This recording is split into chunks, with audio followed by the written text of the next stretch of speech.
All right, here we go. Here we go. Sunday night Knicks. 3 wins in a row. Yes, do not change your screen. Do not turn this off. The Knicks have won 3 games in a row. Enes Kanter, Emmanuel Mudiay, and company go into the grindhouse and get revenge for Coach Fizdale. Knicks win 103-98. We're going to get into it. Give you our takeaways. Get your takeaways. And, yeah, man, call us up. Phone line is up, 657-383-1509. I got my boy Alex Wolf from Posting and Toasted joining us on the usual Sunday. So, yeah, man, let's get into it right now. KnicksFanTV. Y'all watching KnicksFanTV. All right, bro.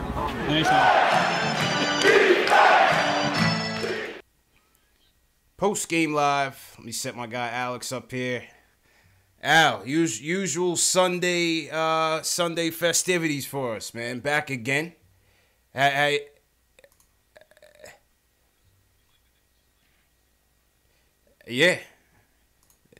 Back at it again, and in time for a 3-game winning streak. So let me hit the music.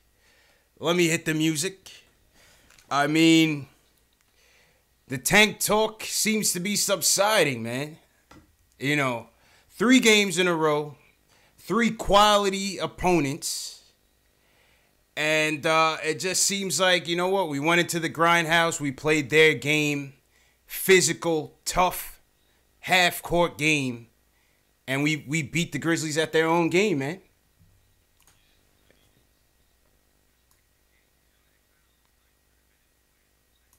Yeah.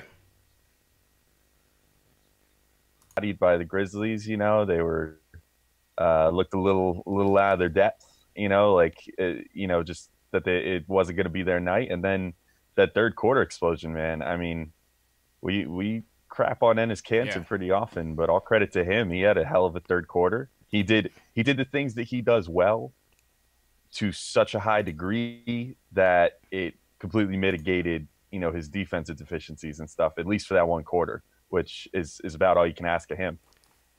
Tim kind of turned it on a little bit there in that third as well, after he started real slow again today. Very much not, didn't look like he was going to have a good night. And then all of a sudden kind of caught heat a little bit there in the third quarter, and he got going, and, you know, then they sort of almost blew it again and then came back again and just finished it off. It was a really cool game to watch, just because it's nice to see that the Knicks, you know, care enough about these games at this point, and care enough about, in particular, on this night, they cared about Fizdale and about getting that win for him. You know, it's nice to see them really care about things like this, you know, and to be out there really giving it their all.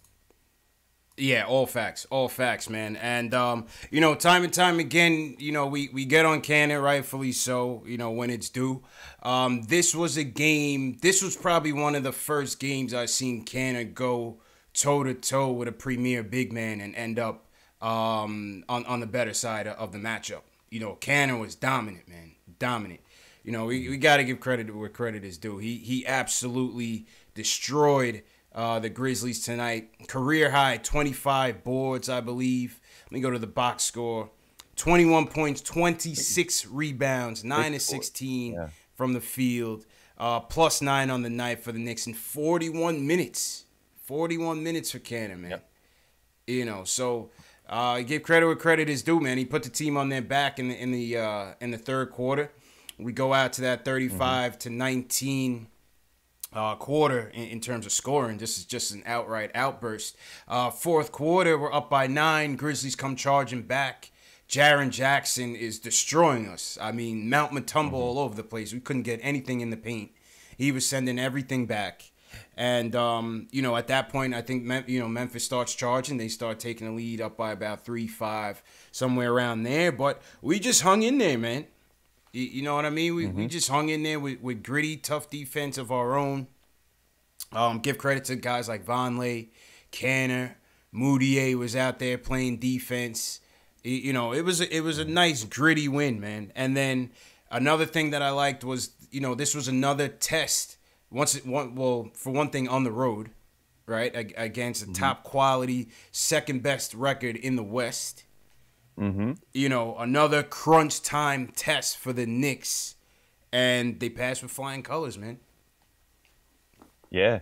Yeah, I mean, it was like anything you could ask for from a road game, from a team this young, you know, like a team this relatively inexperienced. It was they they took the big punch at the beginning. Yep. They came back, they counter punched in the third quarter, and then they took another big punch in the fourth when they gave that That's lead right. back up. I mean, they led by as much as I think 9 was their biggest lead night, and then you know, Memphis, like you said, they came back to lead it by whatever it was, 3 or 5 points or something like Yeah. that, and then the Knicks put together another quality run. You know, it was just a great game to watch. You know, I'm kind of at a loss for words in a way, because it's just one of those where you find it hard to describe it, because they played with so much energy, and it was just such like an exciting game to watch. You know, Gritty, man. Gritty. The Trey Burke steal to the Moutier dunk. I mean, that felt like a freaking playoff moment. Moutier, you know what I mean? dunked on Garrett Temple, posterizing him. I mean, oof. Listen, man, you got. Listen, I didn't know Moutier could get up like that. Who knew?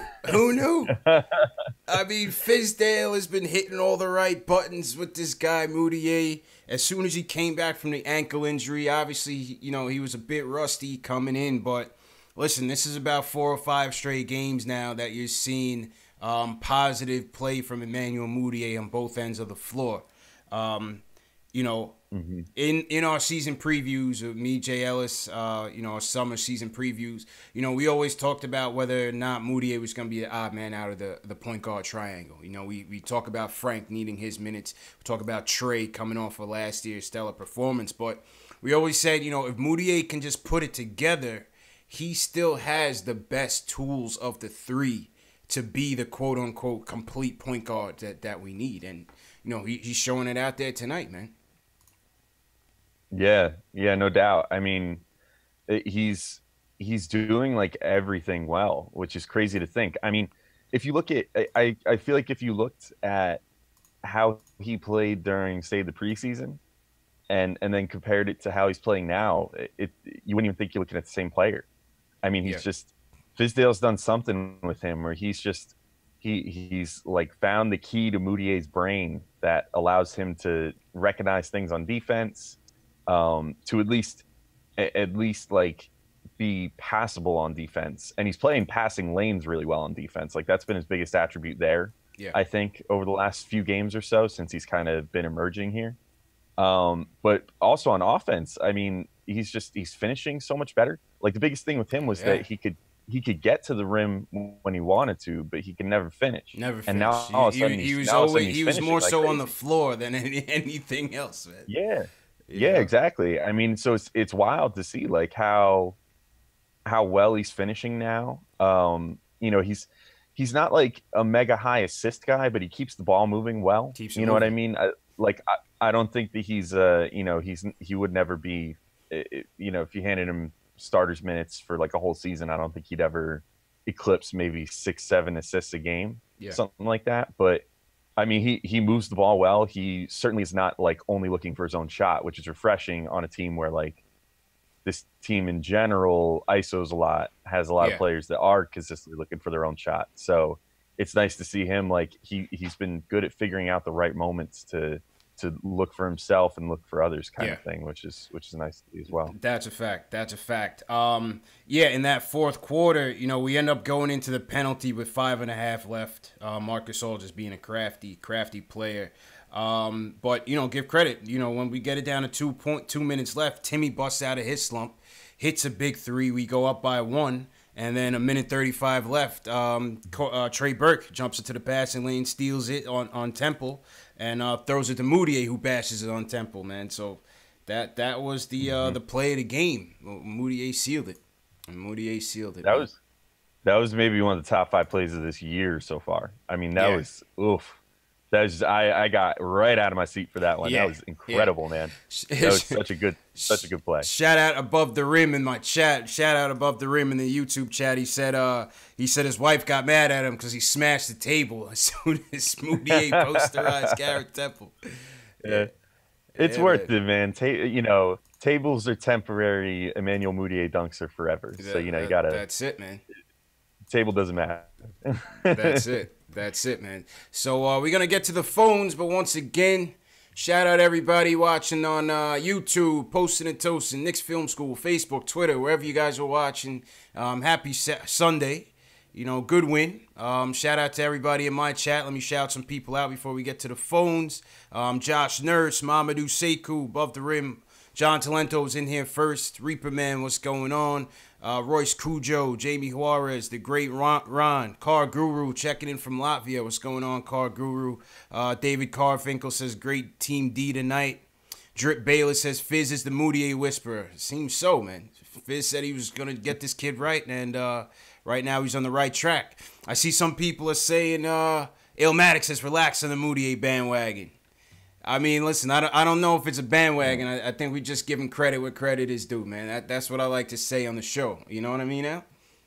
Man, who's gonna rain on that parade right now? Right. You know, we're celebrating this dude who we thought was gonna be out of the league by halfway through the year. He's playing like a starter right now, man. Let's be happy for once. Damn. That's a fact, man. We're on a 3-game win streak. Hold on to this feeling, you know, like hold on to it, man.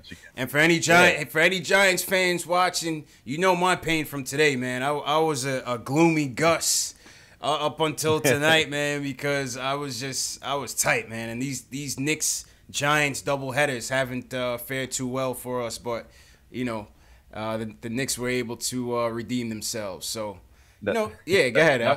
For the Jets, not for Jets fans either. Yeah, not for Jets fans either, man.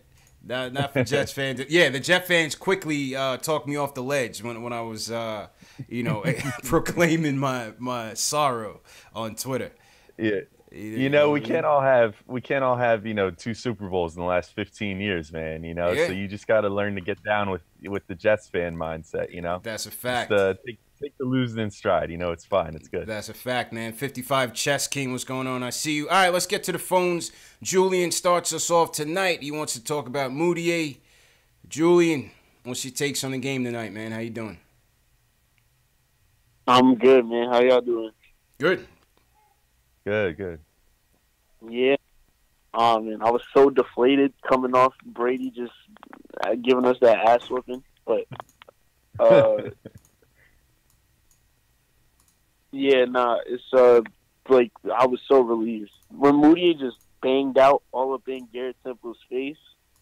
That was just great to watch, and I think we got to retire Moutier. I think for now, the Moutier talk might have to subside, Mal. You know, everybody in the chat, some people in the chat crowned him with that nickname. It certainly hasn't been appearing so far. Yeah, man. So Fizz, you know, I'm just wondering if we're gonna see, because thinking back now on that Melo trade turned into Enes Kanter, Emmanuel Moutier, and Mitchell Robinson. So we actually robbed the Thunder. If thinking back on it, yeah, that was Scott Perry, Steve Mills. We got to give them so much credit for what they've done. Yeah, not true indeed, man. True indeed. Yeah, go ahead, Al. No, I was gonna say no doubt. Like, I mean, Moutier, all of a sudden he's like a revelation, and suddenly you're right. Like that trade is so much sweeter now when you think about it. So that's a fact. All right, Julian, man, appreciate the call, man. Think we lost Julian. Julian usually has a lot to say. Oh, Julian dropped. All right, my bad, Julian. You can call back. All right, Jay from Brooklyn. He wants to talk about Kanter. Jay, you on the line, man. What's going on? Yeah, Jay, what's going on, man? Big fan of you guys, man. Love what you guys are doing. Appreciate it, bro. Just talking about Kanter, man. I mean, the type of numbers this dude is doing is unbelievable, you know? I see a lot of people, especially with my buddies, talking about, you know, trade Kanter, try to get some value for him, which I understand that point of view, but who are you going to get to do that type of rebounding and that offensive game he has? You know, he has his liabilities on defense. It is what it is, but to me, I think his positives outweigh the negatives, in my opinion. You know, I want to know what y'all think about that. Ah man, this one has been tough, man. This one has been tough for me, Al, because it's like definitely. the rebounding and points are always there for him, but it's just sometimes it just seems like he's much more of a defensive liability out there. And sometimes that negates, a lot of callers call and say, sometimes his stats are just hollow, but I think tonight Inflated, was very good tonight. I mean, tonight he struggled a lot. Go ahead, Al. Yeah, to say he struggled a lot covering Gasol going out to the 3-point line, Jaren Jackson to a degree with that. But he actually played Gasol pretty tight on the inside a few times, which was nice to see. Yeah. I think he had a pretty good block on him. Yeah. I want to say first half. I mean, he had his moments today where it at least looked like he was trying in some ways on defense. Not all the time because he never tries all the time. And the last game too, Pelicans game too, he was trying a little bit harder for sure. But I mean, like I said before, I mean, obviously his offense and rebounding outweighed it all tonight. So. True indeed. Go ahead, Jay.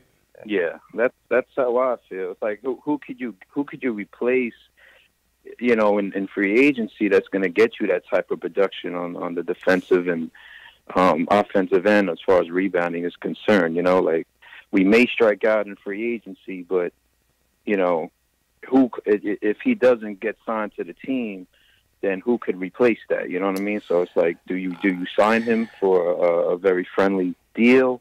I know he's making $17 million right now. I don't think he's going to get that anywhere else. He wants to stay in New York. I think he's a viable piece. You can't replace that defense, that rebounding. And offensive. I think this game was tailor made for him because the type of team Memphis is that grind it out. Very 90s. Yeah. Definitely a flashback type of game. Yeah, that's a fair point, man. Definitely all fair points. I mean, I think, Al, the talk with Kanter is it's not his value, it's his value for the contract. You know what I'm saying? Mm-hmm. Everybody realizes, what he brings to the team in terms of getting on the boards and getting his points, but it's just like, can you invest that kind of money in a player like that? We only have so much in the cap. Once KP gets his bag, you got to figure out what you're gonna do with the point guards. Are you gonna re-up Moutier? Are you gonna re-up Burke? Can you get some of those big fish out there? That's all gonna impact what happens with Kanter after this. Right now, I would lean towards no, but I'm not in the management's thinking right now. What do you think? Yeah, my amateur armchair general manager take on this whole thing. One is, as far as trading him, if a team looks at him and thinks that he's worth giving up anything of worth for, I think you got to take that deal, because I think the reality is that we're probably not going to re-sign him after this year, unless he would literally be down with coming here on something like the minimum or something like that. I mean, which is absurd. I mean, that's an insult to him. As much as we crap on him for this, that, and the other, but it's an insult to him to say that he's actually a veteran's minimum player in the NBA. But that's about all I think the Knicks could afford to pay him. So if there's another team out there that thinks that he's a piece for them for this year to maybe help them in the playoffs or something, then by all means ship him out, because I really don't think that he's coming back here after this season. As far as the point of how would we replace that production, I think the answer is actually already on the roster. Because in reality, Noah Vonleh, they have him signed to they have him signed to a low deal this year, like to a veteran's minimum this year, which means going into next year, without getting too cap mumbo jumbo. Yeah. He'll have a low cap hold, meaning that he'll only count against the books for something like $2 million, maybe a little more than that. Leading up to when they sign him, so that'll be all he'll count against the books until they sign him to a contract. And then they could choose to sign him to something a little bigger than that. It won't be because he was only with the team for 1 year. They can't sign him to like a humongous deal or anything, right? But they can give him at least something respectable. So I think he might be the answer to how you would replace Kanter's what Kanter does out there, because I would say that Vonleh is probably as good of a rebounder, even if he doesn't get those numbers. I don't think Vonleh chases rebounds quite as much as Kanter does right now. So that's, where the discrepancy between their numbers comes. But then also, I mean, on offense, he's got a pretty solid low post game. Last couple games, he's showing off apparently a 3-point game, which we didn't all really think was there. Mm-hmm. And he's actually a pretty good defender. So I think Vonleh is like your answer of how to replace Kanter long term. But that's just me. Yeah, I agree with that. I'd much rather sign Vonleh on the cheap than bring back Kanter for a big contract. If people say he should come back on the cheap, I mean, why would he? You know what I'm saying? He's got a new agent. You change agents when you need to get that bag. You know what I'm saying? There's no reason to give us a hometown deal. And my camera's a little delayed right now. Pardon that, but I think Vonleh is still a better, cheaper alternative. And we also got to remember too is that a lot of times Kanter's value is seen because we're such a bad team. You know what I'm saying? We're missing our top gun in Kristaps Porzingis. We were coming in here with how many games? 10 games under 500, just about. So on a bad team like this, a guy like Kanter, his stats are always going to stick out. But I think you can still improve the team without bringing him back, especially at the type of money that he's going to be commanding. Mm-hmm. You know what I mean? No doubt. Yeah, man. Yeah. Absolutely. Shoot, the YouTube is going in right now. We got 400 people on the YouTube. Shout out everybody tuning in. Smash that thumbs up button if you're a diehard Knicks fan. Subscribe to the channel. If you're new to the chat, it's got to be a lot of new people in here. Just give me a hashtag new and where you're checking in from, so we could shout you guys out. But shout out everybody tuning in right now. Definitely appreciate the support. Let's go to Long Island. Carl, he wants to talk about tonight's win. Carl, what's going on, bro? Yo, what's going on, CP? Alex, it's good to see you on the screen. Yeah. Shout out to Jay Ellis. I know thank you. People wondering where Jay Ellis is at. Jay Ellis is Sunday nights or his podcast night, so he's doing his podcast tonight. So shout out Jay Ellis. I feel you. He's got to take care of it. Most mad love to Jay Ellis because he keeps it real, and first off, I gotta say, man, like these 3 wins have been incredible. Like we're actually grinding it out, and when you see kids putting that work in, it's got to make you feel good because, like you said before, we ain't got our biggest gun in KP. And at first I was on some, let KP sit this season out. But we looking like with KP in there, we might be a playoff team. You know what I'm saying? I don't know, Carl. You got to dial it back, baby. You got to dial it back, Carl. Come on. Come back to us, Carl. Come back to us. Look. I'm just saying. Hear me out, though. Hear me out, CP. Hear me out. Hear me out. All right? We got Trier looking like a beast. Okay. We got Trey Burke finally coming back to his own. Moutier is a monster right now. And I was the biggest hater on Moutier. Like, he's garbage. Send him back to the Congo. Let him do what he got to do. Lion King, rah, whatever. Right? And you remember me. I was the one with the elephant soundtrack. Yeah. No, I remember. You remember that. I remember that. Yeah. All right. So I got to give him love when, give respect where respect is due. But I'm looking at these kids like we're at a level right now where everyone's developing, and we have a potential to be a really good, solid team. Like what Kanter's given us right now, it's crazy. I mean, you don't get 26 boards without putting that work in. You know what I mean? Like we saw the YouTube videos of him doing the workouts and whatever. We were all like, yeah, all right, bro. But we'll see what happens in the season. And he's putting that work in. Yeah. And he's actually showing improvement. But I got 2 questions for you because I know you got tons of callers. Yeah, we got a lot of calls in, so yeah, please go ahead. But real quick, 2 questions. Question number 1, all right, what is good with Kevin Knox? All right, like, I love this kid. Like, he's the prototypical 3 that you're looking for with his size, his shot, his handles, his ability, and the age. You know what I'm saying? But question number 2 also is we have stupid depth.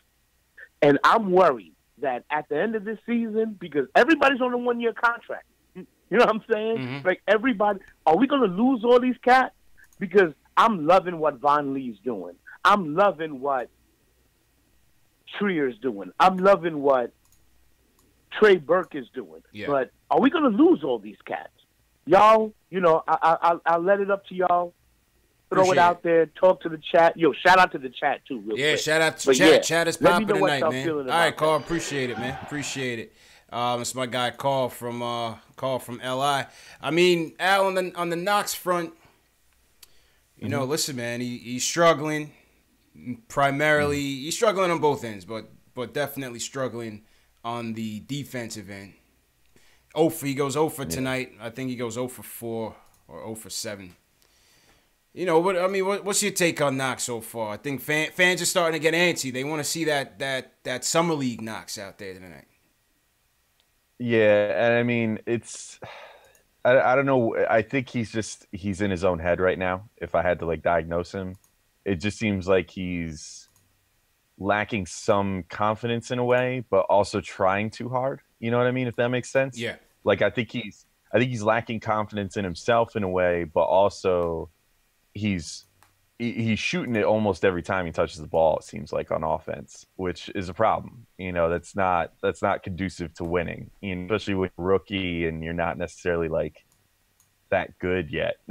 Yeah. So it's tricky with him.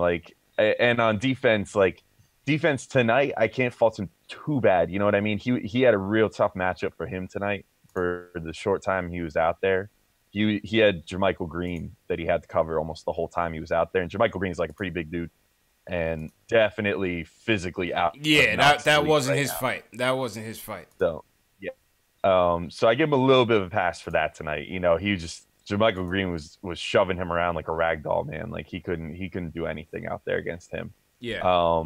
But yeah, I mean, I feel like I've already said this 2 or 3 times on here. Yeah. I'm not too worried about Knox. You know, if we hit this point next year and he doesn't look like he's made improvements, then yeah, I'll worry a little bit. But right now, you know, he missed 8 games or whatever it was. So the ankle set him back. Yeah.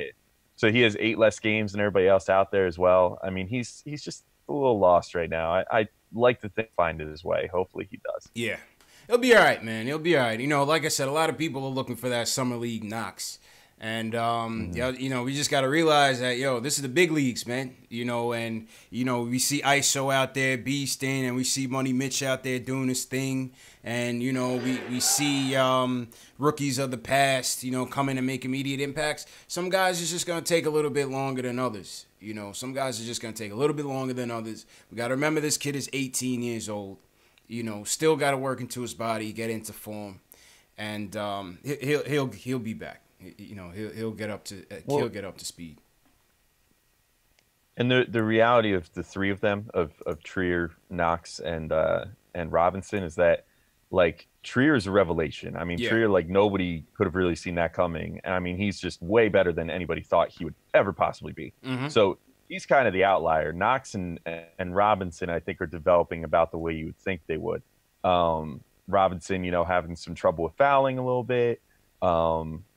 But, generally his skills are easier to step right in at the NBA level and have work right away. Rebounding, shot blocking, defense, just rim running, just the general catching lobs, just athletic type plays. Knox's game is going to require a little more development, right. Because they're expecting him to be a 3-level scorer who can shoot the ball, drive, shoot from mid range, come off screens and shoot and whatever. I mean, there's a lot more to what Knox is expected to do in the game than what there is for Mitch. Yeah. And Knox is younger than him. And Knox, again, has, 8 less games under his belt so far this year. So yeah. I'm not – and with that came all that practice time he missed as well while he was hurt. So there's that to consider as well. So, if Knox is going to be developed the way that you want him to be developed, it's going to be a process because it's there's a lot of layers. It's to quote like one of my favorite movies, Shrek. He's like an onion, you know. He's got layers. He's got layers. He's got layers, work. man. It's good. That's a good analogy, man. Shout out to Shrek. That was a good movie. Yeah, man. Shout out everybody in the chat. What do you guys think about this Knox situation? Have you bailed on Knox? Or are you still gonna be patient with Knox? Let me know what you think in the comment section below. Let me shout out some more people before we get back to the phone. Shout out Smith Jr. He's new, checking in from Syracuse.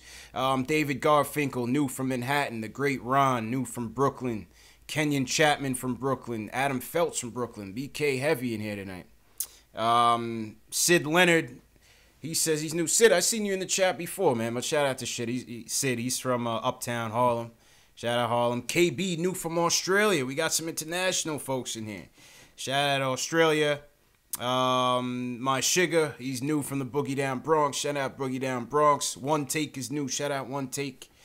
Yeah, man. Who else? Joseph Fisher. Shout out Joseph Fisher, man. Welcome everybody in the chat. Just smash that thumbs up button for you boys and subscribe to the channel, man. Subscribe to the channel. Once again, this is the post-game show for the fans, by the fans. We do this after every game. Get your takeaways, give you our takeaways. We're going to do our player ratings in a little bit. See who shined in tonight's win. And, yeah, man, let's go back to the phones. Let's go to Anthony in Washington Heights. He wants to talk about the roster. Anthony, what's going on, man? Hey, what's up, fellas? What's up? How y'all doing? How you feeling, bro? Good. I'm all right, man. I'm happy for the win, but I'm a little disappointed in the minutes that Knox, Frank, Mitchell got. Yeah. Knox got 7 minutes. Mitch got 17. Frank got 13, if I'm not mistaken. And I get, I think Fizz really wanted to win this game, so I think that's why he seems sat him on the so. bench. That starting unit went real deep into the third, and most of them stretched into the beginnings of the fourth. That starting unit got a lot of minutes in that third. Oh, yeah, and I'm sure that had a lot to do with it. He wanted to pull this W out. Yeah. But we got to get these players developed. And Knox is going to be all right, man. He's a kid. He's a baby. He's 19. I feel like everybody forgets that. Yeah. He has so much room to develop, and you can see the potential. You could see it. And he did it in Summer League. Summer League, at the end of the day, you saw what he could do. Facts. My second thing I wanted to ask you guys, who do you think we should cut when it comes around time with Trier's contract? With Trier, I yeah, situation. so that's coming up, I believe, December 5th out. Let me know if I'm wrong on this. Yeah, I think it's soon. I think that's the date. It's right around there. Yeah. Yeah, I mean, I think the majority opinion right now is to try to see if you can get Cornette on that two-way deal, cut Cornette and re-sign him on that two-way, and just give ISO his deal. I think that's what do you think, Al? That's pretty much the majority thinking. Yeah, right. I think I floated that on here, I don't know, a couple weeks ago or whatever. I think that's the most likely solution to that good problem to have. That you're not going to be able to keep Trier here as a two-way player. That man should never set foot in Westchester. Yeah. So the second his eligibility expires, I would sign him up to the NBA, and then I would cut Cornette and sort of have a handshake deal to just sign him right up to a two-way deal. And because clearly, I mean, it's not even like Cornette's getting playtime, and it doesn't seem like he's really a part of the plan as far as the quote unquote like young guys go. Yeah. So put him on a two-way deal. Then he could get some run towards the end of the season again. Maybe try to audition for either an NBA deal with the Knicks again or an NBA deal with someone else, whatever. But I think that's probably the best solution. Absolutely. And yeah, that sounds good. He balled out yesterday in Westchester. Yeah, Cornette's been beasting. Mm-hmm. Oh, the playing time is good for him. If he's not gonna get it here, you might as well continue to try to get something out of him down there, and maybe you can come up here and be a little stretch for. And one last thing, CT, man, these Giants, man, killed me today. They crushed me. They crushed me today, Anthony, man. I'm so glad the Knicks. That's another reason why I'm so happy tonight, man. Because my Giants, they broke my heart tonight, man. They broke my heart today, man. We had it in the bag, bro. Had it in the bag against our arch fellas. rivals, man. Yeah, appreciate it, Anthony, man. And I hate to cross over into sports, man, but this Giants coach got to go, man. He's a bum. And that's all I'll say about that, Al. That's all I'll say about that. Let's go back to the phones, back to basketball. Walter in LI wants to talk about Noah Vonleh. Walter, what's going on, man? Oh, what's good, y'all? Just want to say, finally, 3-game win streak. 3-game win streak. We doing some things. Mm-hmm. Yep. Yup. Noah Vonleh was really hooping tonight. I wanted to say about like when Kristaps comes back, though. Like when he comes back, about like his minutes and everything. I mean, I guess you think Fizdale probably gonna probably let him earn it, or you think he's just gonna go ahead and give him the GP because he's Kristaps. I mean, once KP comes back, I mean, it depends on how slowly along they want to bring him. But once they come back, he's in. He's in there. I would assume they're still gonna put him on a minutes restriction, but I don't see nothing about him earning it. Nah, he's gonna be in there. You see them like run like some 4 or 5 between them, because I know Kristaps. I remember him saying that he really prefers the 4, but I'm like he was still like kind of like still getting into his NBA, still getting in there. He's still young. So I'm thinking about like probably running both of them, because the way he was playing tonight, the way he moves, his feet, and he's shooting. He don't care who he playing up against. I'm like, bro, like he should be starting. Like he needs to keep on playing because he's winning. Like when he's playing, we winning. Vonleh, you talking about, right? I'm really liking this game. Yeah, for sure. Yeah, I mean, listen, I've been impressed with Vonleh, man. When he first signed, I remember when we did the live stream to talk about the signing, and everybody in the chat was clowning him like, this guy's trash, blah blah blah, and he hasn't panned out thus far in his career, but he's coming in here, he's playing tough on both ends. So we got to give credit there, Al. What's been your take on Vonleh, Al? I mean, pretty much just what you said. I think there were glimpses that he could maybe be like this, and not quite as good as he has been so far. I mean, he's definitely exceeded expectations, but there was tape and stats and whatever that could have told you that he's a good rebounder, decent enough scorer, that he could go out there and a pretty good defender, so he's definitely been outplaying what we thought he could be. As far as when KP comes back, like I actually think KP and Vonleh would probably play pretty well together. I think. I mean, if you remember, it's a while ago now in Knicks years, but if you remember from KP's rookie year, Robin Lopez, he played pretty well with him, and I think Vonleh is similar in some ways to Lopez. He's a good rebounder, but not necessarily not like Kanter in the sense that he's like strictly looking for his own board, but he's also he's just kind of doing team box outs, that sort of thing. Pushing the ball up, he brings the ball up. He's not afraid. Yep. Yeah, exactly.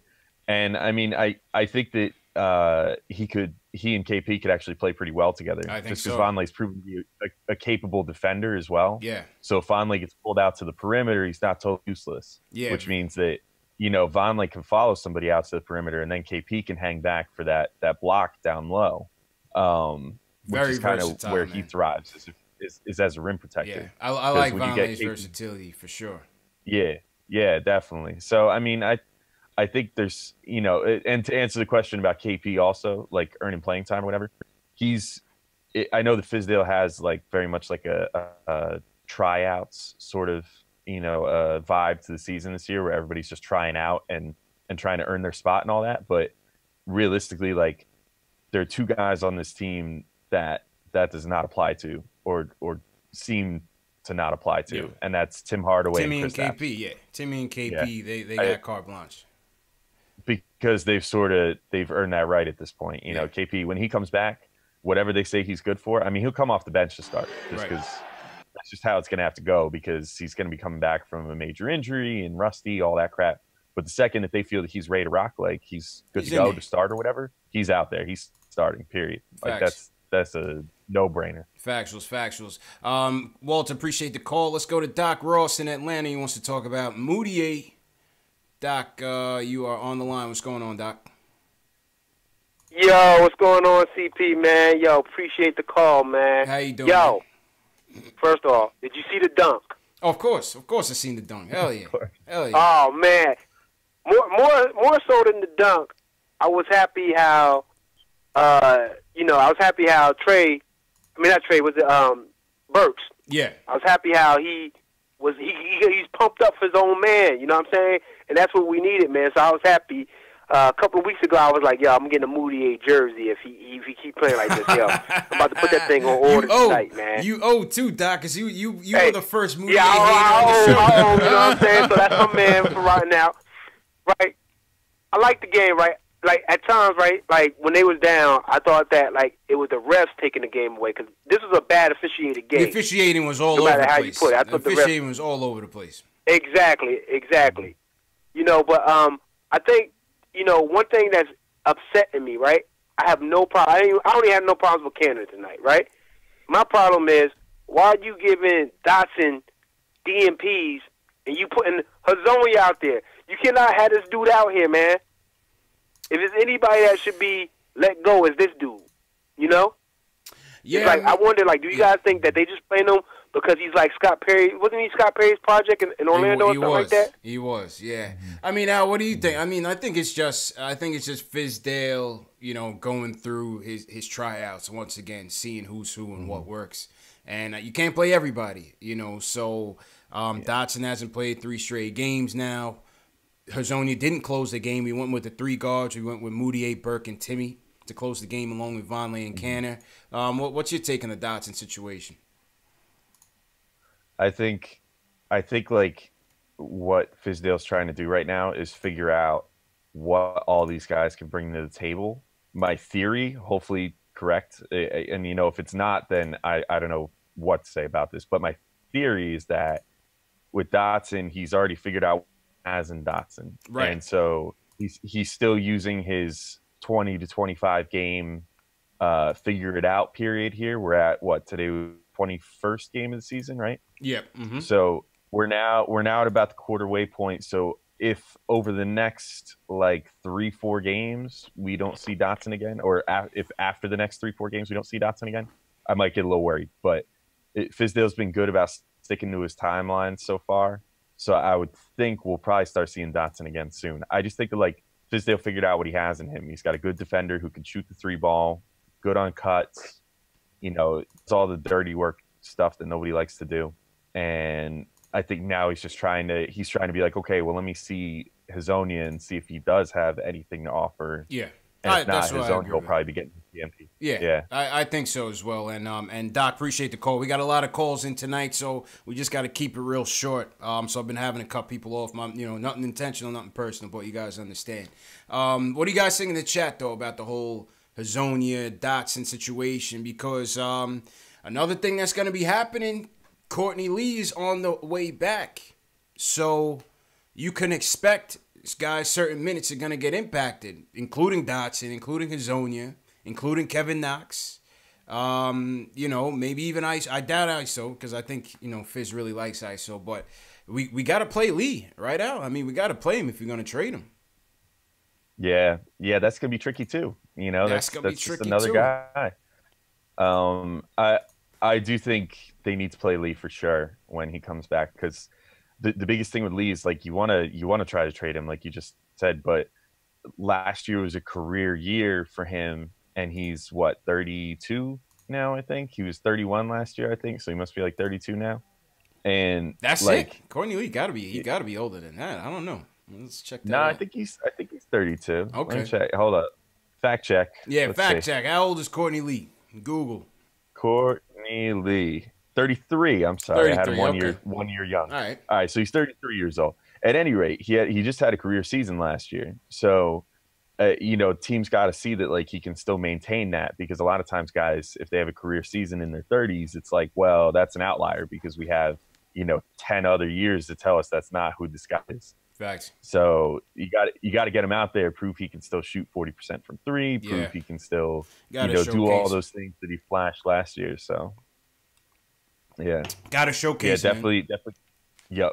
Got to make sure that teams know that he's for real still. Yeah. I feel like we've been trying to trade this guy for the last 2.5 years, and we just can't do it. But Philly, if you're listening, Elton Brand, holla at your boys. Courtney Lee's available.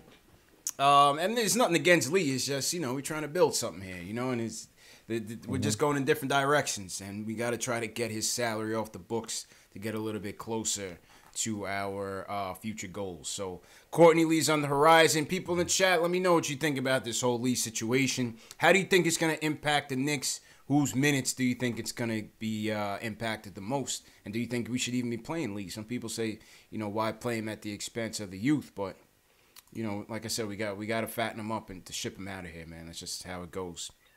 All right, let's go back to the phones. Q wants to talk about the game. I know Q's in a good mood tonight. What's going on, Q? Yo, fellas, what's good? How you doing, bro? What's going down? Right. Good. Hey, man, feel good. I'm watching the game again. You know what I mean? So it's a good feeling. It actually feels like a team now. You know what I mean? It actually playing feels like a team, man. They're playing together for sure. Yeah, I like what Fizz is doing. Fizz is developing everybody. I'm still a little sad about free Docs, free Dot. And there was a Marshawn Brooks signing, which was interesting. So your career's never over with. That's true. Marshawn Brooks is a testament to that, man. Yeah, man. The Kobe imposter, man. The dude came in thinking he was Kobe, had the afro and everything. It was kind of interesting. Yeah, man. I'm not worried about Knox at all. Mm-hmm. I'm a little worried about Lee because Lee will hurt development. And I just don't want guys their development to be stunted. You see what Fizz did with Moutier? Beautiful.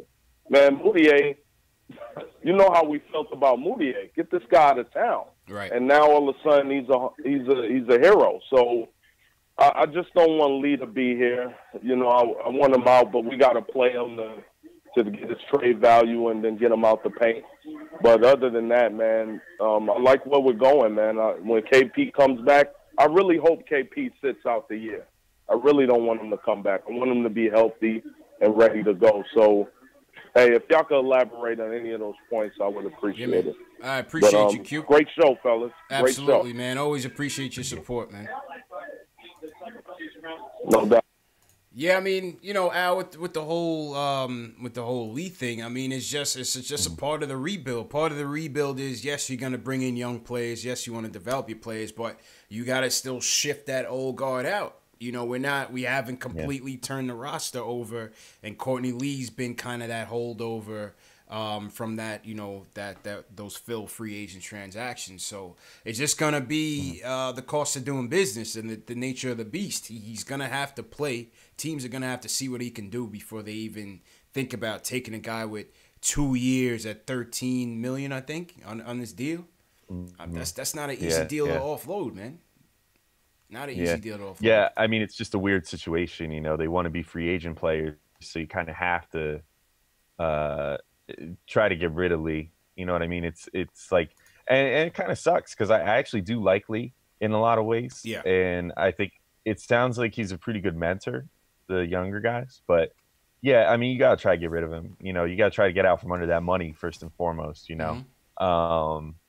I don't know. It's going to be a real tightrope walk when he gets back, though, because like Lee's also one of those guys, and maybe it'll be different with Fizdale. Like I don't think you can apples compare anything from the Hornacek era to the Fizdale era so far.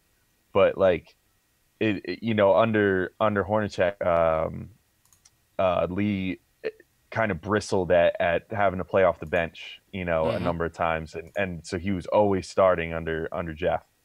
And now, I mean, I see a very slim chance that he's going to start this year. So we'll see how he reacts to that first and foremost. But yeah, you got to get him out there, and you got to probably get him playing like 20 minutes a game once he's healthy if you want to try to showcase him a little bit. Got to, man. We got to try to get this trade, man. We got to try to get this trade. Are you ready to, you want to get into some player ratings? Yeah, let's do it. All right, let me know when you got the box score up. Shout out to everybody in the chat once again. Smash that thumbs up button. Subscribe to the channel. We got a couple guys on the line. We're going to get back to the phones in a minute. So, Max, I see you. Matt, Ace, Gene, Steve, we're going to get to you guys. Let's get to these player ratings real quick. Al, give me your who are your top three? Who's your top three tonight, man?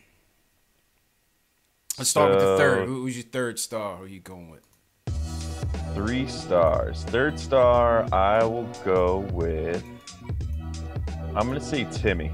I'll say Tim Hardaway Jr. He's my third star. Leading scorer for the night, was a catalyst in that third quarter, which helped give the Knicks some of the points they needed there. All in all, I don't think he had a great game. Very few guys I would say had a great game tonight. You know what I mean? But there was some good games. It was a knockdown, drag out kind of game. So nobody was really like phenomenal. You know what I mean? But I think that Tim, he recovered nicely in that second half, gave some scoring, which is what he's there for, and also 7-7 from the free throw line, which is pretty clutch as well. So that's good to see as well. So that he's my third star. Second star. This one's tough. I might catch some heat for this from the Kanter people, but I'm gonna make Kanter my second star. Oh, you're going Kanter with your second? Okay. Yeah, with the 21 and 26. Just because, it was a great game. It was a great game. He was also, he was part of the run in the third quarter. Him and Timmy, they were kind of the ones leading the charge there. He's +9 in the plus minus tonight, which is pretty good. Obviously, career high in rebounds, 2018-19 NBA season high in rebounds, which is almost equally impressive considering the rebounding performances going on this year. And yeah, all in all, pretty good game for him. But just because the dunk got me so hyped up, I'm gonna give Moutier number 1. Moutier, because he played another great game, so it's not like he's undeserving. Yeah. It's not like that was the only thing he did all game. 17 points, 5 of 12 shooting, whatever, but 2 of 4 from 3 land, which is awesome. 5 of 5 from the stripe, 4 assists. A steal, a very impressive block. I mean, he was like a highlight factory, as it turned out. He had that block where it was kind of a out of nowhere. I forget who it was that he blocked. Was it like Temple? Maybe he might have pulled up on Temple tonight, or maybe it was Conley that he blocked. I forget. Whoever he blocked the crap out of him. Yeah. And then came back later on. Oh yeah. He pinned. I think it was Temple's shot. He pinned or Anderson. Yeah. He was Anderson at Temple. Yeah. Yeah, I forget if it was Temple. All apologies to Temple tonight, man. He got sunned by Moutier in that case. But yeah, and that dunk. I mean, I can't stop thinking about that dunk. That was such a cool moment, and probably like top 5 Knick moment of this year so far, and it'll probably hold up as one of the top 5 moments this season. So I give him that star. That, no doubt about it. Good stuff, man. All right, my third, I'm gonna go with Timmy, like you. 22 points, 2 dimes, +12 on the night. He did struggle shooting, but he did go 7 for 7 from the line. So even though he was struggling, he still maintained his aggressiveness. Like you said, nobody's really perfect on the offensive end, but they earned it. These were tough, physical. This was a physical team they went up against. The top defense in the league. They give up a league average of 100 points. We were able to go over that by a little bit. And timely hoops is part of our player ratings, man. And Timmy certainly gave us a timely bucket with 2 minutes left down that stretch. So I think he definitely deserves that third star. My second one, I'll go with Moutier on the second one. As you said, another phenomenal game. 17 points, 4 dimes across the board. 1 steal, 1 block, 5 for 5 from the free throw line. 5 of 12 from the field, almost 50%. He's been averaging 50% since being inserted into the starting lineup. And, solid play from Moutier. 2 for 4 from 3. And, this is what we need from our point guard. And Moutier's been doing a good job. Give credit where credit is due. We're not ascending him into all-star caliber, but we appreciate the games that he's been playing. He's been playing good. He's been playing well. So Moutier gets my second star. First star goes to Kanter. 21 and 26. 9 and 16 from the field. 41 minutes. +9 on the night. He battled. There was a grind in the grindhouse, and we wouldn't have gotten this W without him. This was a night where his stats really shine bright, and that 26 career high for him. Shout out to Kanter, man. Monster game, man. Monster game. So with that being said, what's your player ratings for these guys? What's your player ratings for Tim, Kanter, and Moutier? Let's see. Tim. Does Kanter earn your 10 tonight? Does Kanter earn your 10 tonight? No, I'll never make that mistake again. 'Cause I'll never catch that crap again. You know, I gave him a relative 10 one time, and now it's the joke here now. So I'm never giving another 10. He got the one and only. All right. Forever. Okay. Unless Porzingis daggers someone in a game 7 or something, then I'll give him another 10. Let's see, Kanter, I will give. Let's say I'll go high. I'll give him a 9 today. I'll give him a 9 as well. Quality of opponent definitely has to be taken into consideration. Yep. Quality of opponent and how he kind of rebounded there, and pun intended. Rebounded there in the second half where he kind of was struggling a little bit, getting his shot off in the first half, and he came out like a man possessed in that third quarter. You know, pump fakes around the rim. Yeah, I mean, he was in a mode. Yeah, he was in a mode today where like if you got him within 5-6 feet of the rim, there was like no shot that it wasn't going to go in for a little bit there. True. So yeah, definitely I think he's deserving of that 9. All right, Tim, I'm gonna go a little low. Probably relatively. I'm gonna give him like. I'm thinking 6.5, but I feel like I should give him a 7. Somewhere between, we'll say a 6.75, just because that first half was pretty ugly. I mean, granted, he was being covered. He was being covered very tight, but you can't forget about that first half when you're judging the whole game. That's true. But he was a catalyst. Definitely was better than he was a good player tonight. Yeah. And I give Tim a 7. I thought that 3 with 2 minutes left, it was clutch. It was a clutch 3, even though he was shooting poorly, as you said. But that 3-pointer gave us a 1-point lead in the game, and that led to the Moutier fast break steal on that next possession. So, I give Tim a 7. And what about Moutier? I'll give it 8.5 because that dunk was worth the extra half, and then the 8 is for the rest. Yeah. Just and I've already gotten into everything. I love how he played tonight. Yeah, so I agree with that. I think he's really good. I gotta say, I was kind of a Moutier booster before that draft with Porzingis, so I've been feeling very good and vindicated lately by him playing so well. So it's been nice. It's been a good turn of events lately for me. You feel like you're redeemed. Him doing well. You feel like you're redeemed. A little bit, yeah. I mean, I feel like before the preseason. I mean, by the end of the preseason, I was basically ready to give up on him. But before the preseason, I was like, look, let's just give him one more shot, whatever. And like people I talked to, whatever, were like, there's no way. Like he sucks. Like look at his numbers. Look at how he plays. He's freaking awful. And I was like, I know, but I want to believe that he can still be good. So I feel pretty good about the fact that he's now finally figuring it out. I like the kid. I'm glad to see that he's doing well now. Yeah, man. Same here, man. Same here. All right, and that was the player ratings. What do you guys think at home, man? What were your player ratings for these guys? Moutier, Timmy, and Kanter. Who are your 3 stars? Who are your player ratings 1 to 10? Leave a comment in the chat. From what I've seen so far, it looks like the chat is in agreement with us tonight. They're not killing you tonight. They're not killing you for the 10, man. So good job. All right, good. Yeah, it's always good to see. You know, I like being loved here. You know. Yeah, you're getting the player ratings down, Pat. You're getting the player ratings down, Pat, man. I gave a 10 to somebody the other night. I think it was Trey Burke.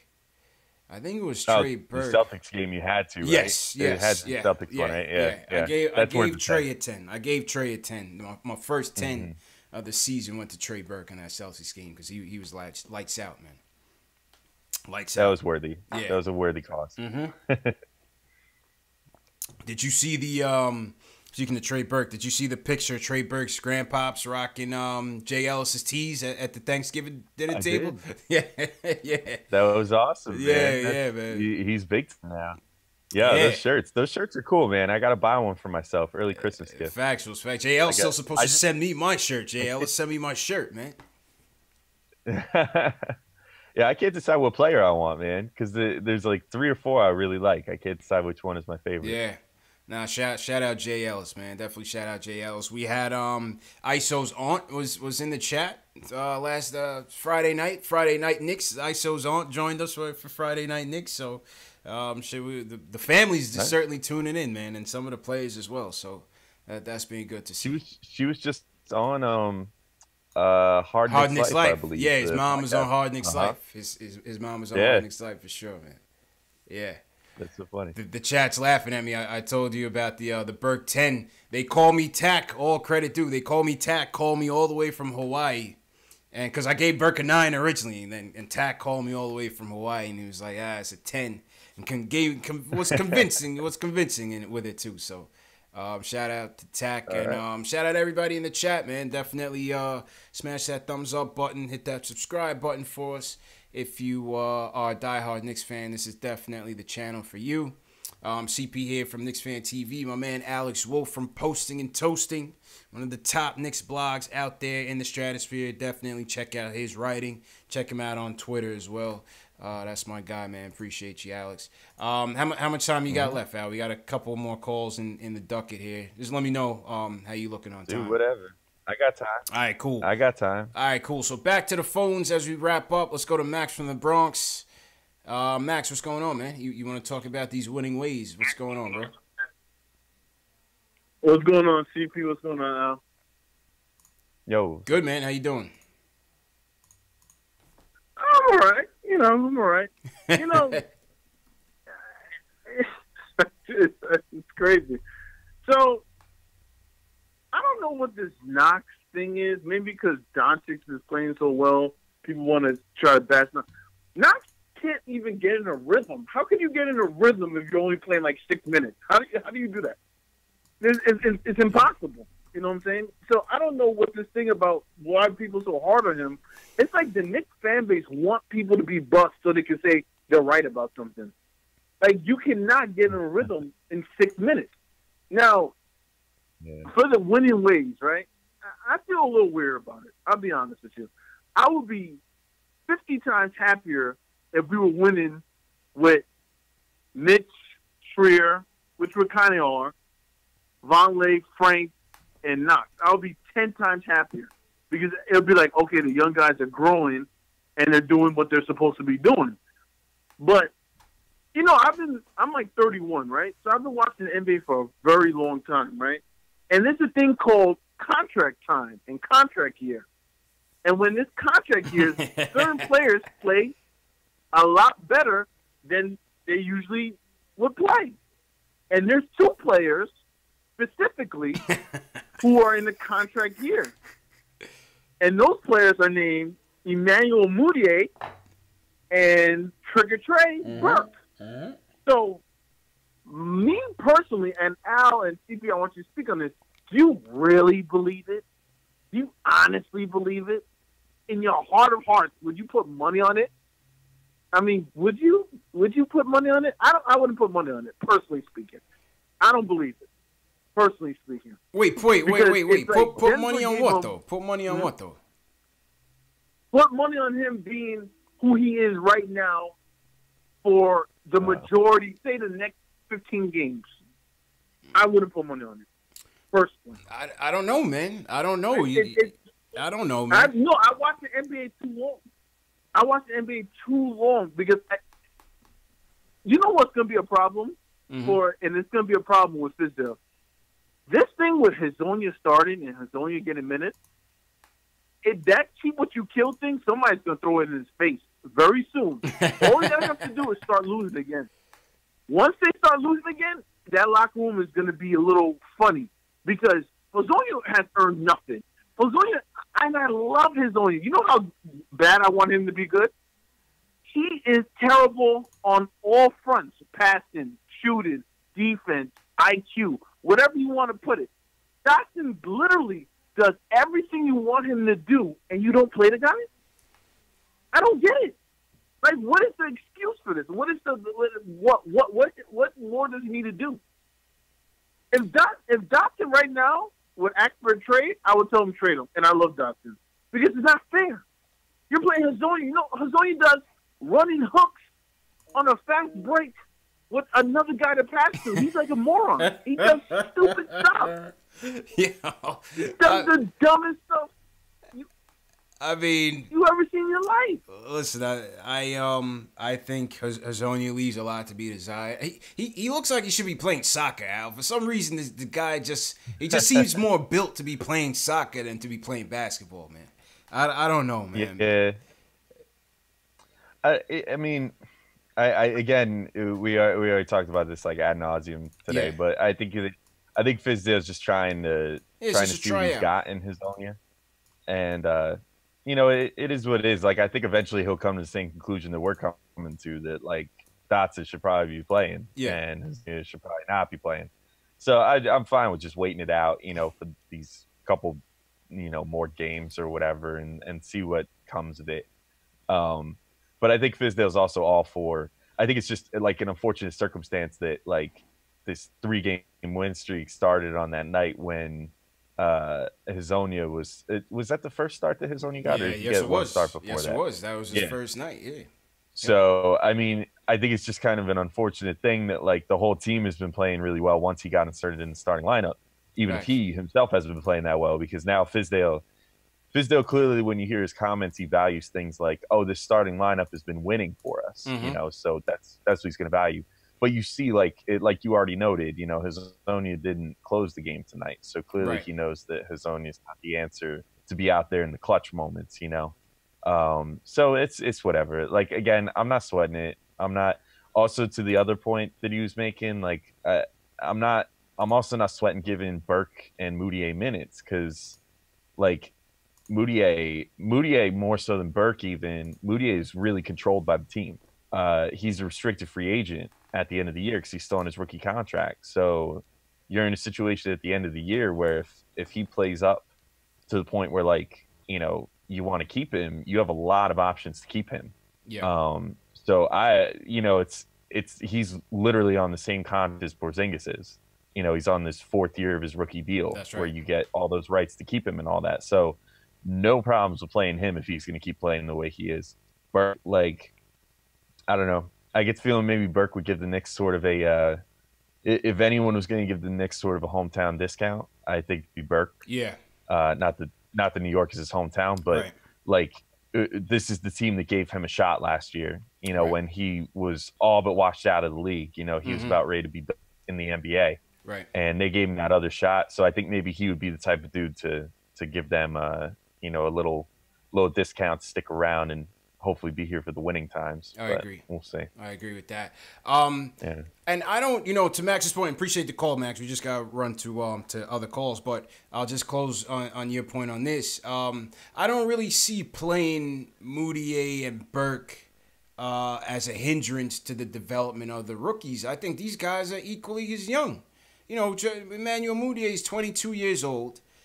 Trey Burke is how old, Al? 25? About 25. Still a young pup. Yeah.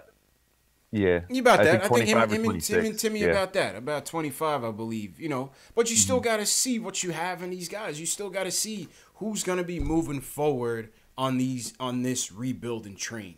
You know, so I don't really see. The only one you could argue with is like Kanter, Courtney Lee. You know, those are the two guys you're saying, well, you know, Kanter got 40-plus minutes tonight. He did help us out tremendously. He had a great game tonight. But is that a hindrance to Money Mitch? Do you want more Money Mitch out there? Yes, I'll make that argument. But for like Moutier and Burke, I can't argue with them playing over guys like Frank and them guys like that, because they still need to get evaluated to see if they have any future here. You know? Mm-hmm. Yeah, man. Yeah, and like Moutier's still real young. You know, Still Moutier's younger than Trier. You know, and Trier's like one of our prized rookies. You know what I'm saying? Like, right. So Moutier maybe is finally turning a corner. I mean, point guard is a position where sometimes you see guys take their whole rookie contract to figure it out. And maybe he's just one of those guys. You know, and he just needed the right coach, and he found him. So Factuals. Hey, I don't know.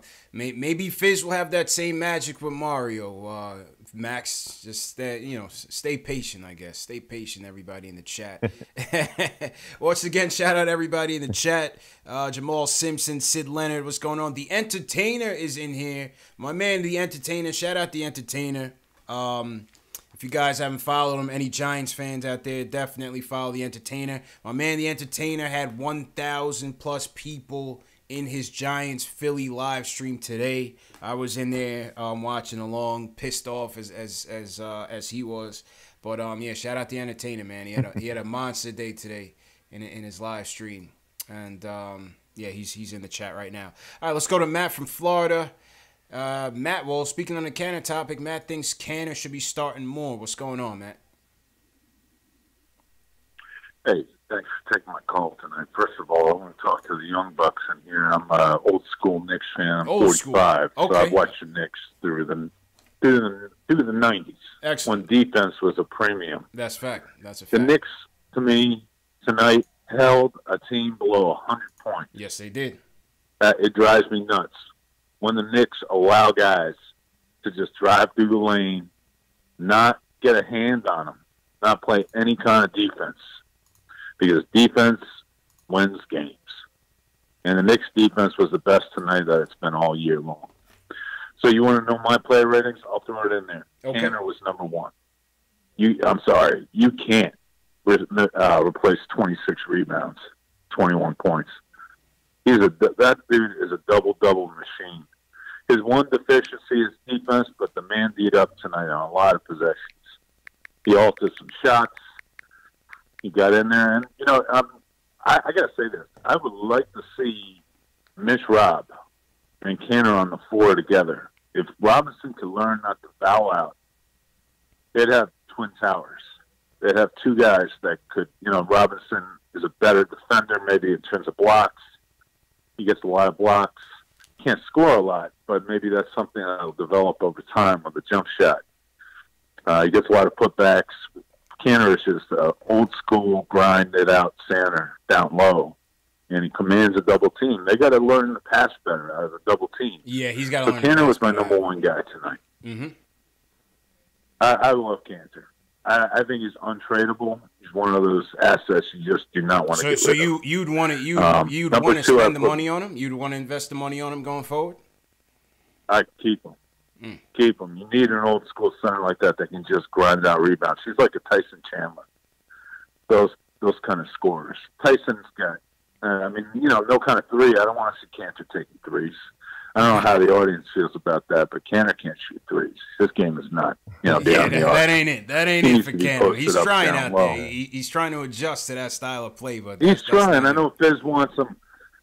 I know Fizz wants him to shoot threes, but that's ridiculous. I mean, come on. You're wasting his talent. Down low, he's almost unstoppable. He's got footwork. He doesn't look out of place at any point. The teams realize it. I can't believe how long it took Memphis to throw two guys at him. Yeah.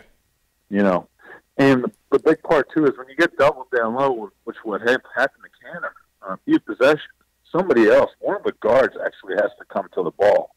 The spacing on that was horrible. So that's what I'll say there. So Kanter's my number one. I never give anybody a 10. There's always room for improvement. Yeah. I'll give him a 9. All right. My number 2 is Moutier. I love Emmanuel Moutier. This kid can play. He's scrappy. He's finishing better. I know you guys are just talking about the guard alignment, moving ahead, trying to get minutes for everybody. Let's be honest. Remember back to the Pat Riley days, Jeff Van Gundy days. I know we're in a new era of analytics, but at the end of the day, you play the guys that are winning the games for you. You shorten those minutes up, and you start to see a winning combination. Moutier is playing very well. He had another great game tonight. Like you said, 17 points, 4 dimes. He's awesome. And he's 6'5". For a point guard. He's more of a hybrid guard. He can create some serious matchup nightmares. I'm going to give him an 8.5 tonight. He's my number 2. And you said it correct. My number 3 is Tim Hardaway Jr.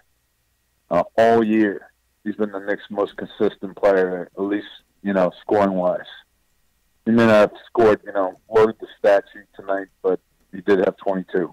And had some key transition baskets and threes in transition that were really big for the Knicks to win this one. And the foul shots. What was he, 7 out of 7? 7 out of 7 for Timmy tonight. Yep. Yeah. Let's be honest. great foul shooting, great defense are what wins games. And the Knicks can keep this thing going. I mean, they've got two big guys. I mean, I want to get your take. I mean, I'm sure you will agree with me. Robinson and Kanter could be devastating down low if they could work them in tandem together. I would try to keep Courtney Lee, at least for a few more years. He's the next best defender. He's a 3D guy. He can hit an enormous amount of threes. He can defend the team's best player. He's a great defender.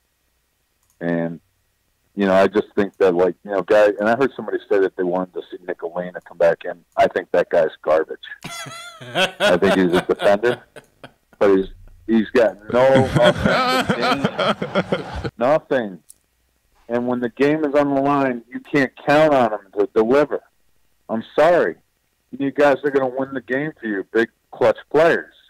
Burke is one of those guys. Yeah. Burke is a first-round talent.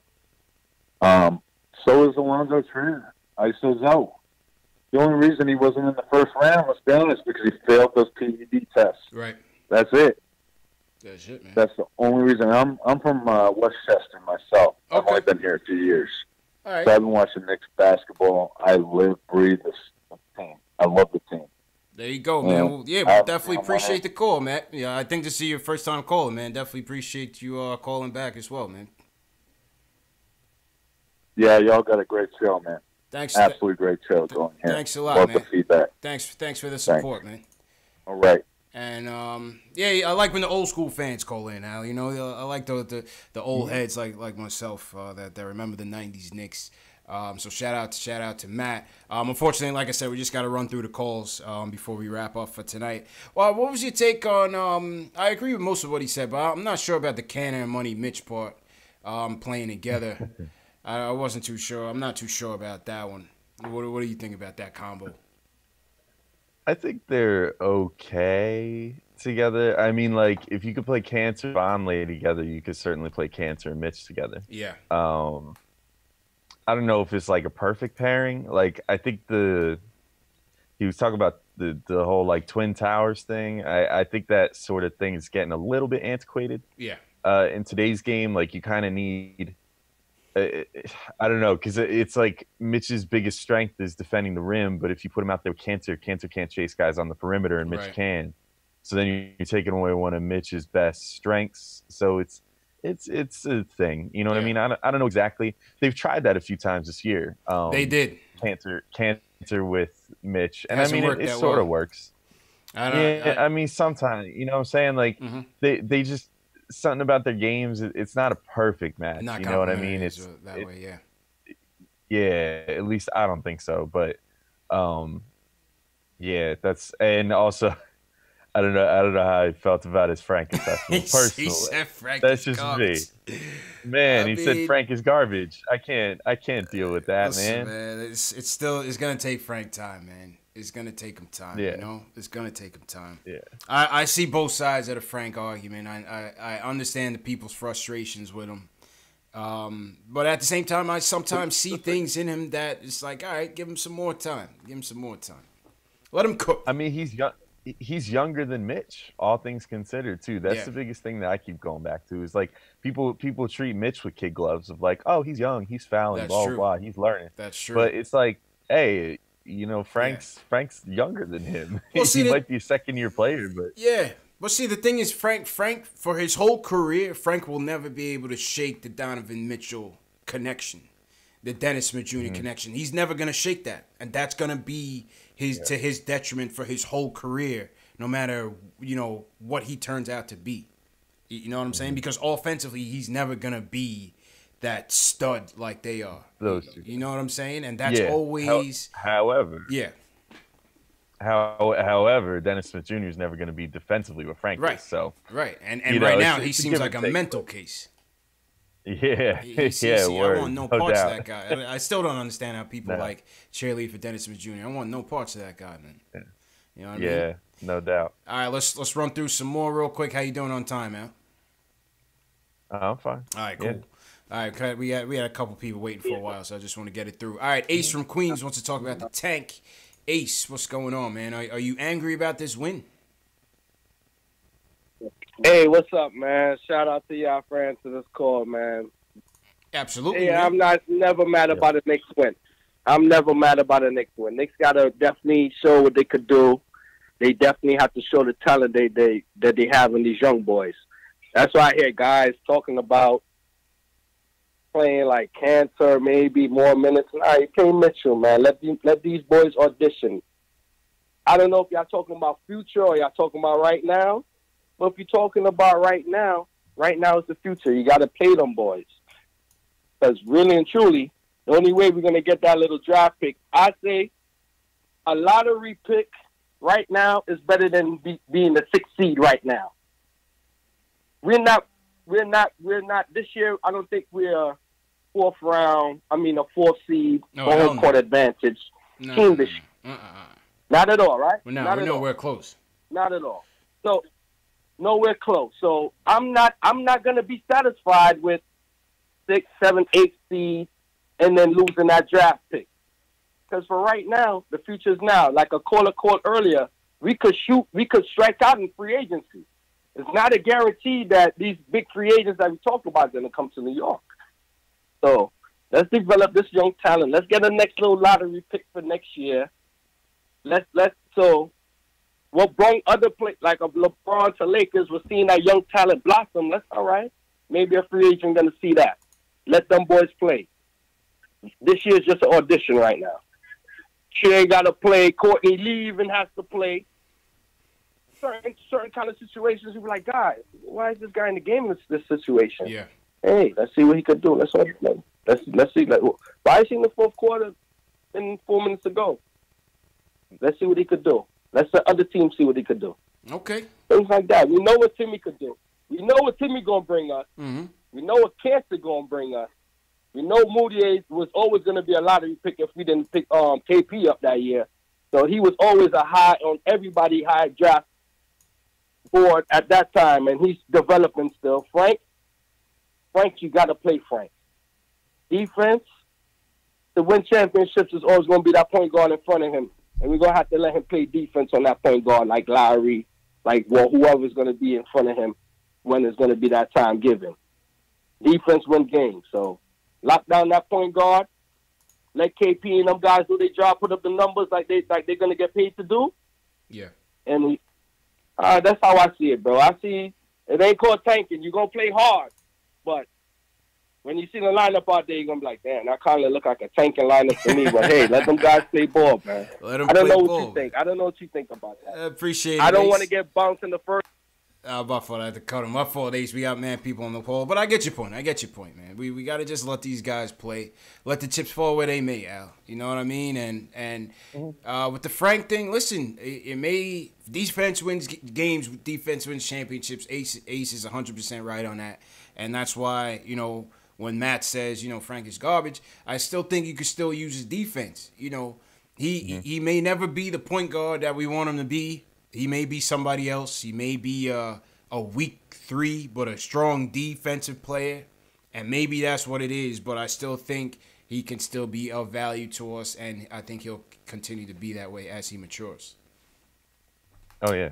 Yeah, I mean, of course he has value. Yeah. There's always value for a defender. I brought this up, I don't know when, some other Sunday in the last month or so. Mm-hmm. But that he if he bottoms out, if he absolutely bottoms out, he'd be Andre Robertson. That's like his floor, his absolute floor. Yeah. But I don't think he'll bottom out like that. Facts. But at worst, he's a dude that can D up the opposing team's best player, really almost from 1 to 4 at this point. I mean, he could D up anybody, and shut them down. Make sure that they have a tough night. And even if he can't do anything on offense, he's out making sure that the other team's best player is going to have a tough night too. Yeah. So can't discredit that defense, man. Ace, appreciate the call. Shout out everybody in the chat. I see the chat's been going. We got 300 people in here. Smash that thumbs up button. If you haven't subscribed, hit that subscribe button as well. If you're watching on the replay, one of the things for some of you new guys, if sometimes some of you guys may miss the initial live stream, I do replay these live streams at 12 midnight. between 12, 1 midnight, 2 a.m., 6 a.m., 10 a.m., 12 noon the next day, and also 2 p.m. the next day. So I do that to keep the chats open. I see a lot of people like to, chat about the game and the goings-on of the team. So if you missed tonight's stream live, you can catch the live stream replays and still communicate with your fellow Knicks fans. So that's one of the perks of subscribing to the channel. That's why you guys got to subscribe. All right, let's go to... Let's go back to the phone. Smokestack New York says D isn't gonna stop Golden State. By the time we're ready, Golden State won't even be a twinkle in the eye. Al, I mean, the guy Smokestack, you thinking way too far ahead. We're not even. By the time we even get to the playoffs, Golden State will be. Steph Curry will probably be retired, man. Also, what kind of argument is it that D wouldn't stop them? Yeah, he's the only thing that can stop defense offense. is the only thing that can stop them. Oh, man. Shout out Smokestack. All right, let's go to Gene from the Bronx. He wants to talk about the fight in tonight's Knicks. Gene, what's going on, man? Hey, what's up, guys? How you feeling, bro? Yeah. I'm good. Yeah, hey, I'm feeling great after this game tonight, man. I'm telling you, I'm ecstatic. I remember the last time I spoke to you guys, I spoke about Kanter being put in that starting lineup, that it would bring a little more emphasis to our offense. You did, and then we won 3 in a row with him just like that. And tonight, it was like a 12-round heavyweight fight. I'm telling you. And the way we kept fighting and bouncing back and not quitting in this game. A couple of weeks ago, we probably would have folded. The way they were blocking shots every time we came to the hole, they had 12 blocks to 5 of ours or something like that. They over doubled ours. And we kept coming. We took their best hit, and we kept coming. And then here come Moutier with the right cross to the jaw and buckled their knees. Boom! He gave it to them. The fight analogy. And they was wobbling. Yeah, they was wobbling, boy. And then we just got to the foul line and just put them away. Mm-hmm. Put them away.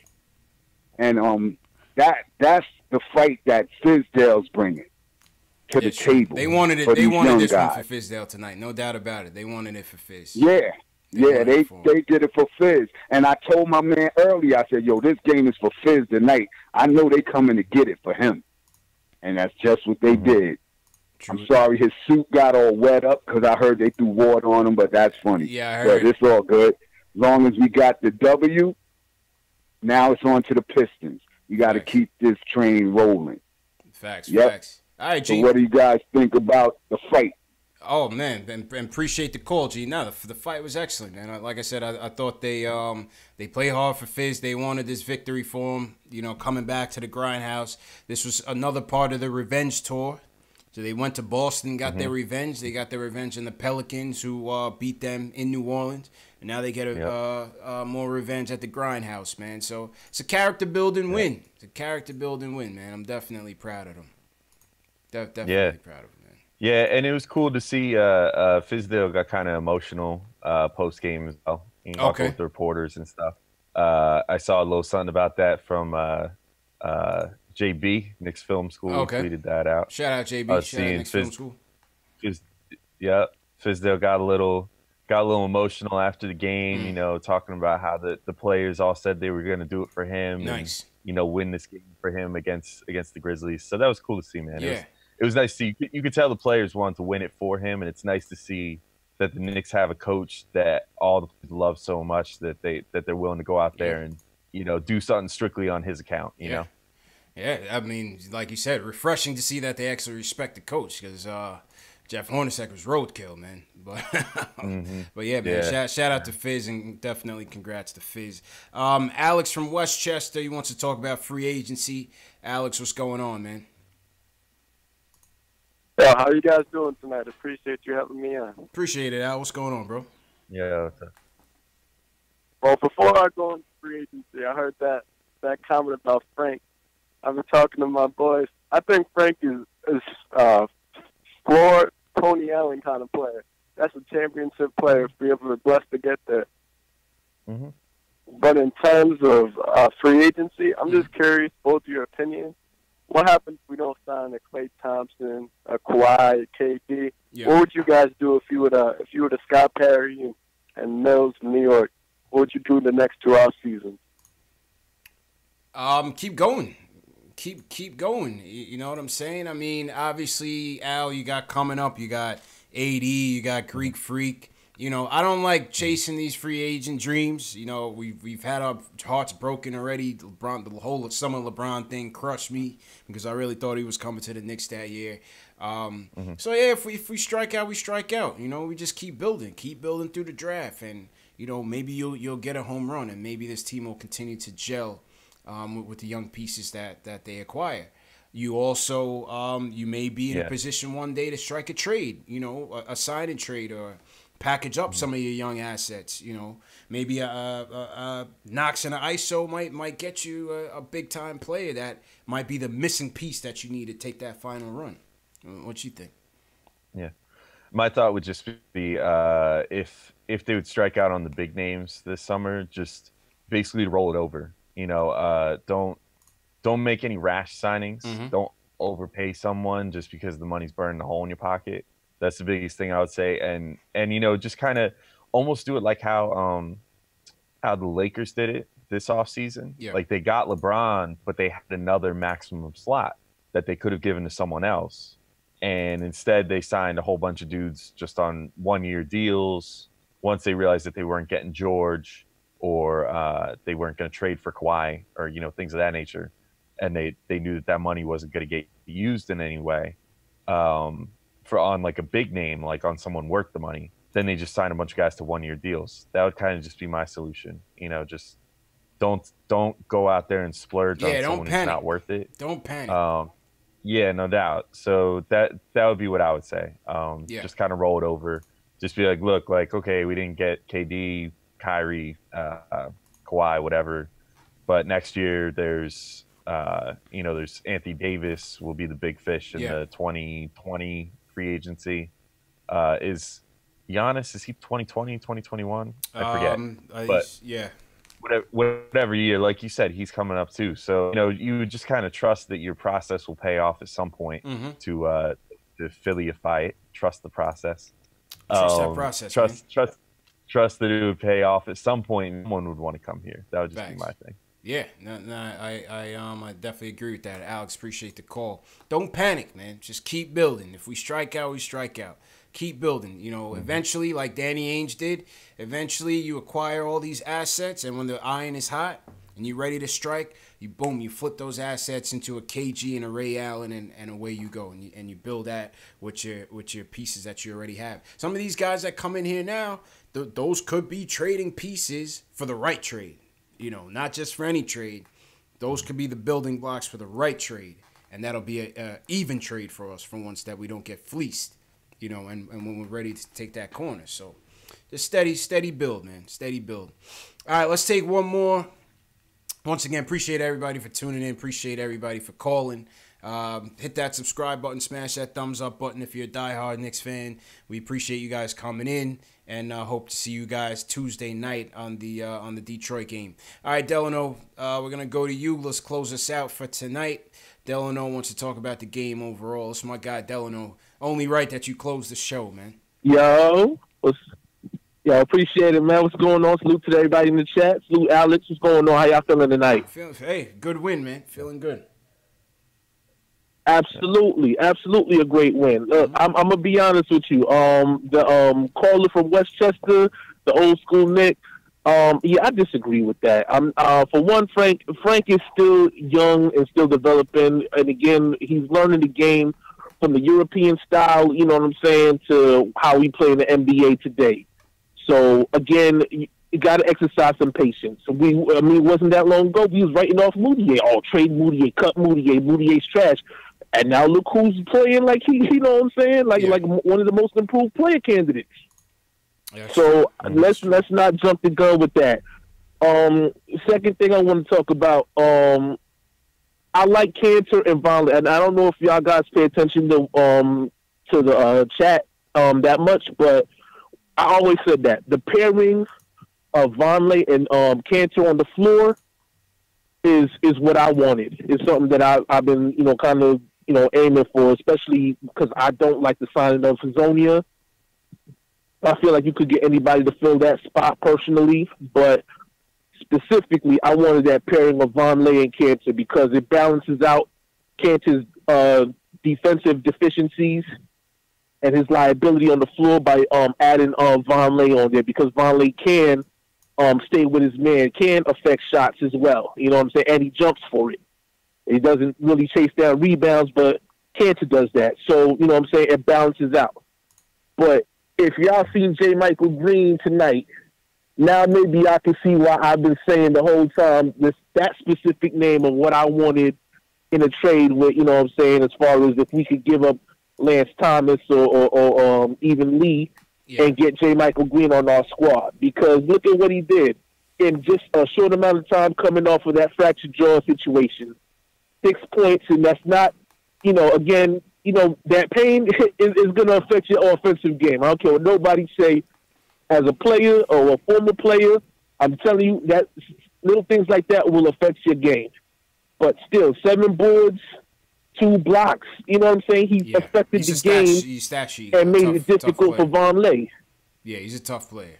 Yeah, you can't.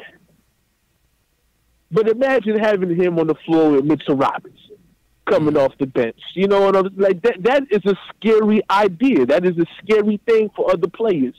So if we was able to pull that trade off, yeah, I'm all for it. You know what I mean? But Moutier and that dunk, man, crazy. I was out of my. It is funny because I came outside on my break to catch the end of the game, and I saw that, and I just jumped out my seat like, yo, we got one. That's it. Yo, Moutier. That's all it is. That's all she wrote. Moutier put the icing on the cake, and Delano, appreciate you as always, man. Moutier put that icing on the cake, absolutely, man. What more can we say, man? What more can we say, Knicks fans? 3 wins in a row.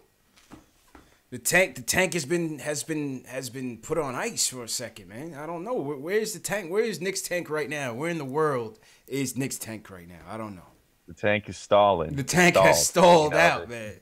The tank is stalled out, man. But yeah, man. Listen, we just gotta roll with it, man. Like I said, I don't root for losses. Obviously, in wanting to upgrade the talent on this team, I won't cry when they lose, but I'll be happy when they win, and especially 3 straight quality wins. This is another quality win, and you got nothing else but to be proud of.